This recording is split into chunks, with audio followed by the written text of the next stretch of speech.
Alex Marquez had the dream start to his MotoGP career in 2020 when he was signed by the factory Honda team alongside his brother Marc Marquez. However, his career didn't take the path that his brothers did, and barring a couple of podium finishes, he doesn't have much to show for the 3 years since. He will leave the Honda group and head to Gresini Ducati next year. He has now given his honest thoughts regarding his time at Honda.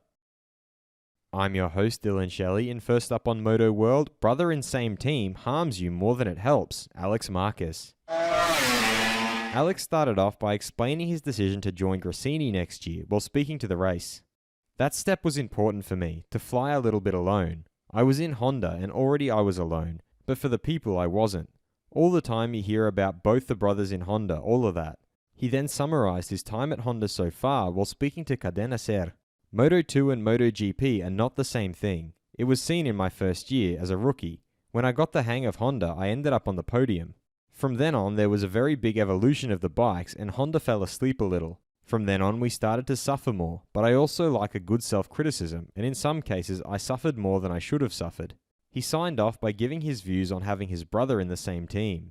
If everything had gone well and perfect, I would have understood better the situation of having my brother in the team. That would have been another story, but it harms you more than it helps. That's the conclusion I took of it.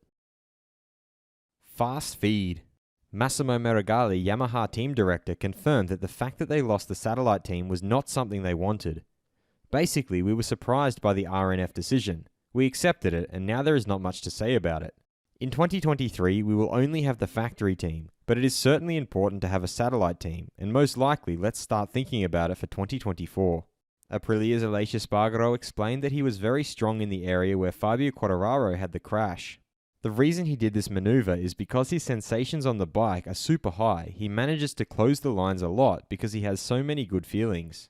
He apologized to me and said that he had made a mistake in analyzing this overtaking.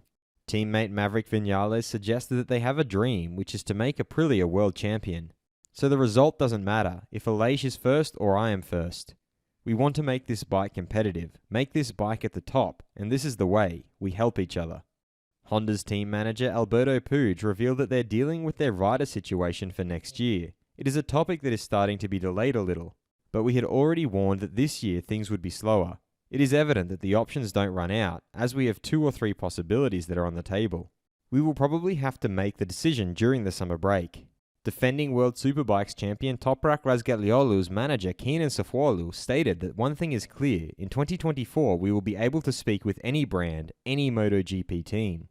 But if Toprak comes to the MotoGP paddock, he will not come with a B team, it'll only be with an official team. Without that, he'll stay in World Superbikes. I'm going to put my riders only in an official team. Will Alex Marquez find success at Gresini Racing? Head over to my community page to vote in the poll and let me know what you think in the comments. And if you liked this video, feel free to subscribe and check out my others for all the latest in the world of MotoGP.